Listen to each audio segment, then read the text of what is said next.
Bismillahirrahmanirrahim. Assalamualaikum warahmatullahi wabarakatuh. Alhamdulillah, pada hari ini kita bertemu kembali pada pembelajaran tema 3, peduli terhadap makhluk hidup. Subtema 1, tumbuhan di sekitar rumahku, pembelajaran 3 sampai 5. Mudah-mudahan kita pada hari ini selalu dalam sehat walafiat, selalu dalam lindungan Allah Subhanahu wa Ta'ala, dan semoga pada hari ini ilmu kita semakin bertambah karena Allah Subhanahu wa Ta'ala. Sebelum memulai pembelajaran, mari terlebih dahulu kita membaca basmalah, Bismillahirrahmanirrahim, dan doa mau belajar. Rabbi zidni ilma warzuqni fahma birahmatika ya arhamar rahimin.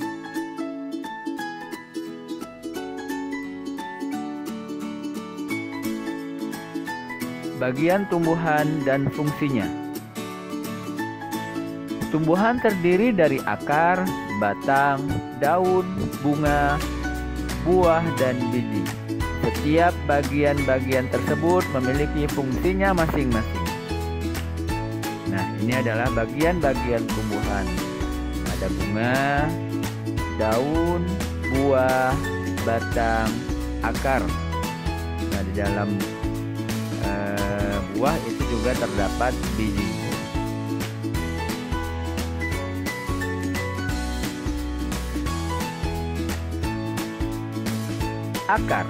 Akar adalah bagian tumbuhan yang berada di dalam tanah atau di bawah batang. Bentuk akar meruncing bagian bawahnya. Bagian utama akar yaitu inti akar, rambut akar, dan tundang akar.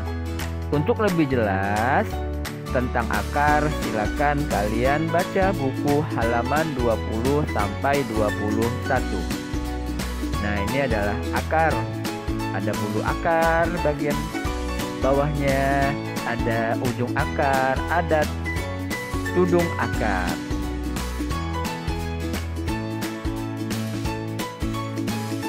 Berdasarkan bentuknya, akar dibedakan menjadi 2, yaitu akar tunggang dan akar serabut. Nah, bisa kita lihat gambar pada pembelajaran ini, ada akar tunggang dan akar serabut. Untuk lebih jelas tentang akar, baik itu akar tunggang maupun akar serabut, silakan kalian baca buku pada halaman 20 sampai 21.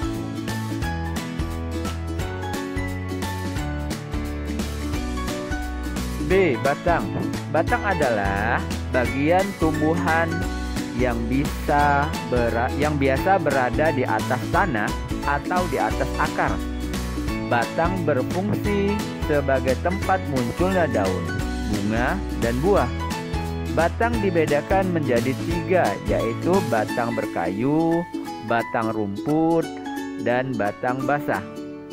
Fungsi dari batang yaitu sebagai penopang, pengangkut, penyimpanan cadangan makanan, dan alat perkembangbiakan.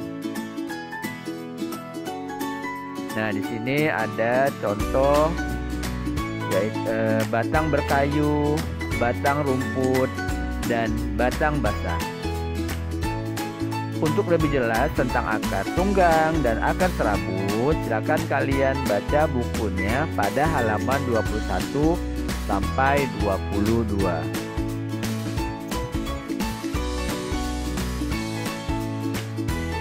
Daun. Daun adalah bagian tumbuhan yang tumbuh dari batang. Daun memiliki bagian, yaitu tulang daun, helai daun, tangkai daun, dan pelepah daun. Nah, ini daun. Ada helainya, ada tulang daun, ada pelepah, ada tangkai daun. Nah, bisa kalian lihat pada video pembelajaran ini.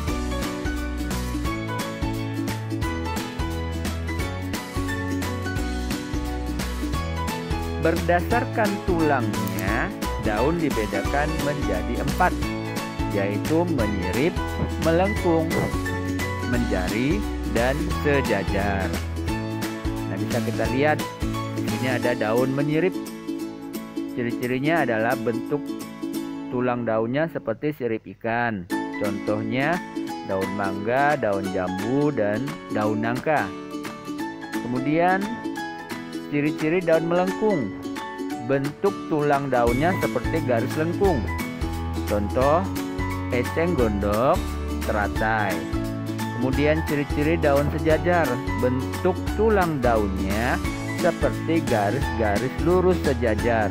Contohnya jagung, tebu, dan lain-lain. Kemudian ada lagi daun menjari. Ciri-cirinya adalah bentuk tulang daunnya seperti susunan jari manusia. Contoh pepaya, singkong, dan lain-lain.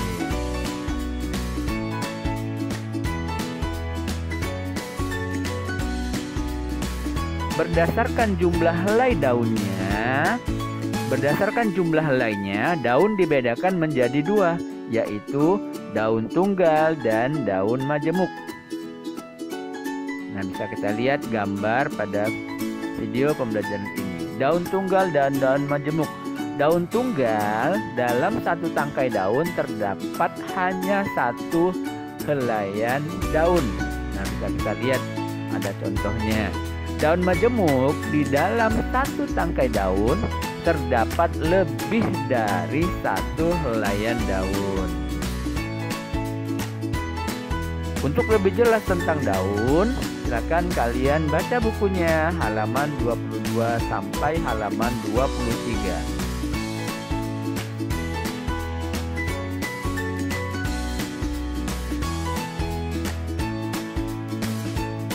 Bunga. Bunga merupakan tumbuhan yang paling menarik bagi makhluk hidup lainnya. Fungsi bunga sebagai alat perkembangbiakan generatif atau terdapat proses pembuahan. Bunga terdiri atas kelopak bunga, tangkai bunga, mahkota bunga, putik, dan benang sari. Nah, bisa kita lihat gambar berikut ini. Untuk lebih jelas tentang tentang bunga, silakan kalian baca bukunya halaman 23 sampai 24.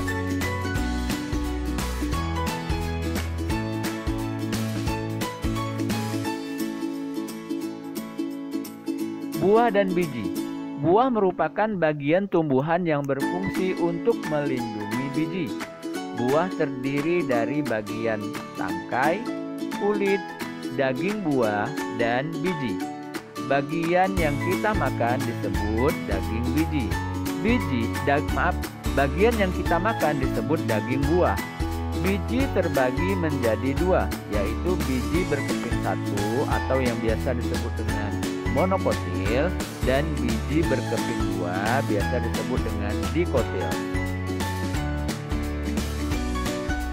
Nah, untuk lebih jelas tentang biji, silakan kalian baca halaman 24 dan 25. Contoh biji dikotil: kacang, mangga, dan jeruk.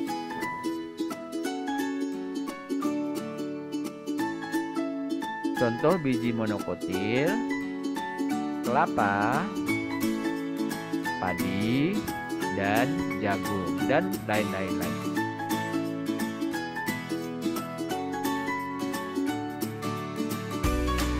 Mari kita jawab pertanyaan berikut pada halaman 25 dan 26. Bagian tumbuhan yang berada di atas tanah adalah akar. Bagian tumbuhan yang menegakkan tumbuhan itu sendiri adalah batang. Bagian tumbuhan yang dapat menarik hewan untuk datang adalah bunga. Bagian tumbuhan yang berperan menghasilkan oksigen adalah daun. Dan bagian tumbuhan yang merupakan hasil pembuahan adalah biji.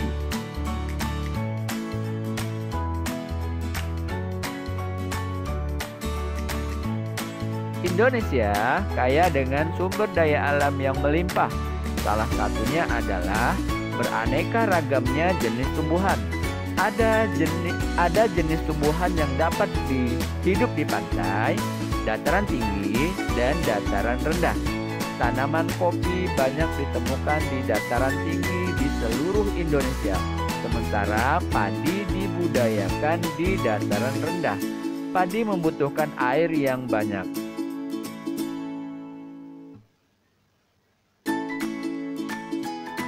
Menurut Kamus Besar Bahasa Indonesia, wawancara berarti tanya jawab dengan seseorang yang diperlukan untuk dimintai keterangan atau pendapatnya mengenai suatu hal.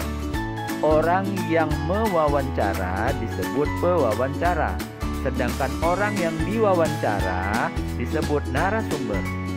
Wawancara ada beberapa macam, yaitu wawancara bebas, individual, konferensi, terbuka, dan tertutup. Untuk lebih jelas tentang wawancara, silakan kalian baca bukunya pada halaman 30.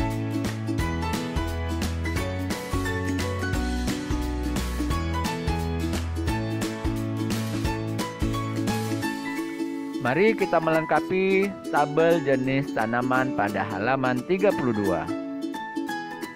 Nah, ada nomor, lokasi, dan jenis tanaman. Lokasi pantai, jenis tanamannya adalah pohon bakau dan kelapa.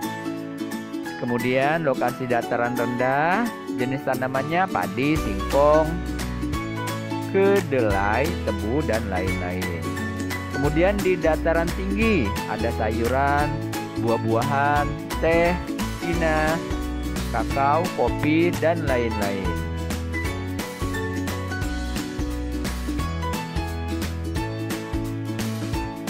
Mari kita membandingkan gambar pada halaman 34.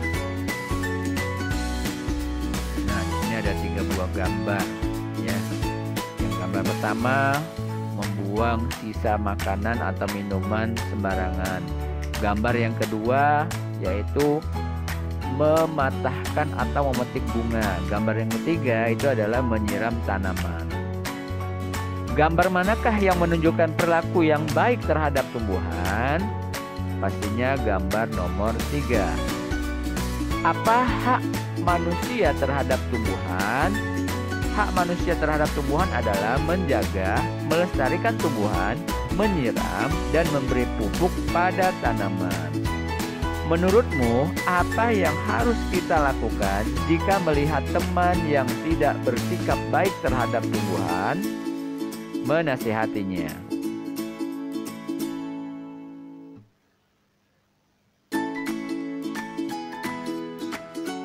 Kemudian bacalah teks hak dan kewajiban terhadap tumbuhan pada halaman 35. Setelah membaca, mari kita jawab pertanyaan berikut pada halaman 35 dan 36. Apa yang dimaksud dengan hak dan kewajiban? Hak adalah sesuatu yang didapat setelah melaksanakan kewajiban, sedangkan kewajiban adalah sesuatu yang harus dilakukan. Apa kewajiban manusia terhadap tumbuhan? Menyiram tanaman, memberi pupuk, dan lain-lain. Apa yang kita dapatkan dari tumbuhan? Mendapatkan udara yang segar, pemandangan yang indah, dan lain-lain. Mengapa manusia dan lingkungan tak terpisahkan? Karena manusia membutuhkan lingkungan untuk mendapatkan oksigen, makanan, dan lain-lain. Sementara lingkungan memerlukan manusia untuk dipelihara dan dijaga. Apa yang terjadi jika manusia tidak melaksanakan kewajiban terhadap tumbuhan? Maka tumbuhan akan musnah.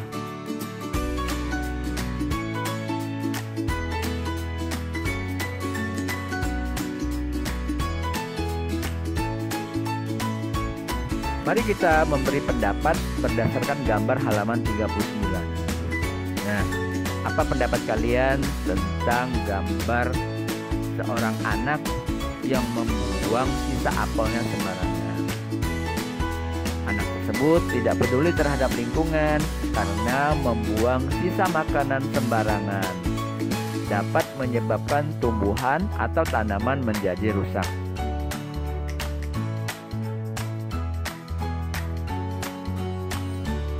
Pada halaman 40 juga kita memberikan pendapat berdasarkan gambar. Salman makan di kantin dengan menghabiskan makanannya dan menjaga kebersihan meja makanannya. Bagaimana pendapatmu? Salman anak yang baik, rajin, dan pintar karena Salman sudah menghabiskan makanannya dan membersihkan meja makanannya sendiri.